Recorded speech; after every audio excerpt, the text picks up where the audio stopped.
Your Excellency, Mr. Ambassador, ladies and gentlemen, sometime in the 1990s, I was contacted by the Portuguese-Israeli journalist Inácio Steinhardt, who was born in Portugal and knew of my father, my late father, Mordechai von Son, and his work concerning the rediscovery of the Marranos of northern Portugal in the 1930s.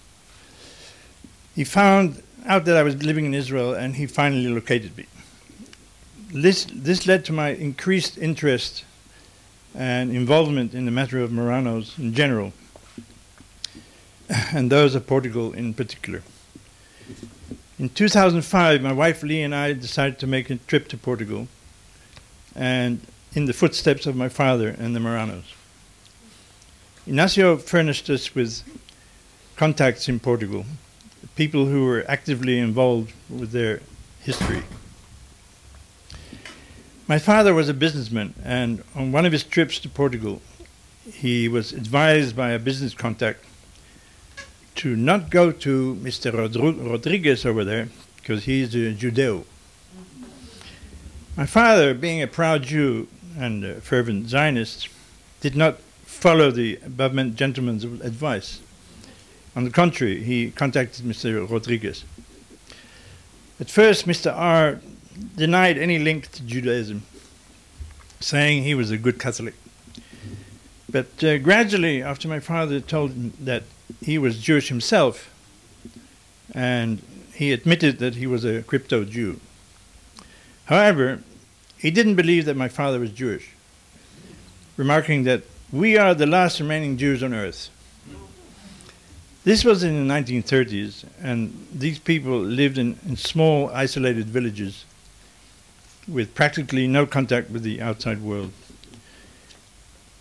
Mr. Rodriguez asked my father to prove he was Jewish by reciting a prayer. My father agreed, but in Hebrew, a language long forgotten by the crypto-Jews. He recited the Shema Israel, and when R's wife heard the word Adonai, she covered her eyes and she said he was dos nossos, one of ours. Because that was a word they still use in their own Portuguese prayers. This was the beginning of my father's activity on behalf of the Portuguese Marranos. He founded the Dutch Marrano Committee and raised funds for the rebirth of Jewish life in Portugal. My wife and I started our trip in Porto, on the Atlantic coast in the northern part of the country. There we met with Professor Elvira Cunha de Azevedo Mea, an historian and an expert on the Inquisition and the Jewish annals of Portugal. She took us to the local Kaduri synagogue, Mikor Chaim, that was built by the initiative of Captain Arturo de Barros Basto in the 1930s, with the help and support of my father. We were joined at the synagogue by Israeli Rabbi Elisha Salas, born in Chile, now the rabbi of the Jewish community in Porto, as well as the re-established Jewish community in Belmonte. His concise version of the history of the synagogue included sundry stories about its founder, Captain de Barros Basto, quite a controversial character.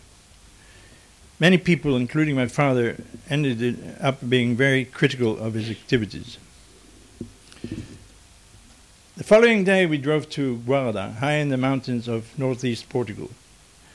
There we met the journalist José Domingos. He was very proud of his Jewish heritage, wore a kippah on appropriate occasions. But as we later discovered, he had not reconverted. Nevertheless, he was active in local Jewish affairs.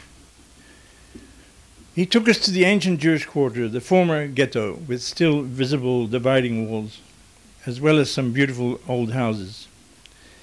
He and a friend, Dr. Carlos, invited us to a Friday evening meal at a restaurant. There he made kiddush, most of which was unintelligible to us, as it was a mixture of Hebrew and Portuguese, plus some Portuguese transliterated from Hebrew. The same evening, we drove to Belmonte, located at 2,000 meters altitude in the Serra de Estrela, Portugal's highest mountain range. Belmonte has become famous over the years for its community of about 200 former Marranos, first discovered by Samuel Schwartz, the Polish Jewish mining engineer, in 1917. For 500 years, these people kept their religion and culture alive behind closed doors. Even today, they're still averse to talking to outsiders. In the last 15 to 20 years, they reconverted to Judaism, to Orthodox Judaism. I found myself asking if they really needed to reconvert. After all, the Catholic priests and their fellow citizens have always called them Judeos. And their priest even offered to build them a synagogue. On Shabbat, we went to the Beit Eliyahu synagogue in Belmonte's old Jewish quarter, Bairro de Morocos, which was inaugurated on December 5th, 1996. This is the date on which, 500 years previously, the Edict of Expulsion was signed by King Manuel I. The inauguration was attended by Portuguese President Jorge Sampaio. Belmonte was a fascinating experience. These people were the children of Marranos who had returned to Judaism, and as I said before, a very closed and distrustful community. My wife was viewed with suspicious looks in the Ezrat Nashim, seating reserved for the women in the synagogue. She barely managed to find herself an empty seat that was not locked. The women congregants were very possessive of their places. As I looked at the faces of the congregants, I recognized their features from a video film made by Ignacio Steinhardt some years ago, and from various publications on the customs of this very special community. It's a well-known fact that there was a lot of inbreeding among these people, as they were exceptionally isolated, with little or no contact with the outside world. On Sunday, we attended the inauguration of the Museo Judaica of Belmonte. As we were waiting for the ceremony to begin, we walked around the old quarter. Suddenly, from a window in one of the houses, a woman hung out an Israeli flag and placed the Chanukiah, the well-recognized 8-branch candlestick, on the windowsill. Later, there was a curious incident when I found a parking ticket on the windowsill of our car. As I tried to understand what I had done wrong, a policeman walked up to me and pointed to the public transport only sign at the side. I tried to explain why I was there, showing him a pamphlet my father wrote 80 years ago with pictures of some of the Marranos of Belmonte at the time. When he realized I was there for the inauguration of the Museo Judaica, he took the ticket and tore it up. The ice was completely broken when several onlooking women recognized my wife from the synagogue the day before. When they called us over, we started communicating with them, showing them the above-mentioned pamphlet.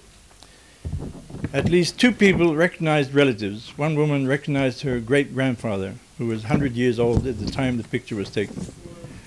We came home to Israel with a feeling of satisfaction. We come full circle. Thank you.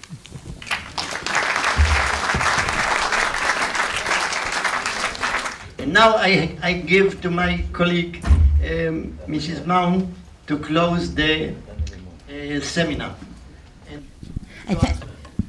I thank you for your attention. We see many of our members amongst the audience. We also see many others who haven't been to see our library. So we want to give you enough time to come downstairs to the first floor. Attached to the main library is the library of Casa Shalom and the Institute, where you will see what work we do and how we do it. And there will be several people there who will be only too happy to answer some of your questions. Thank you. Por eso me voy.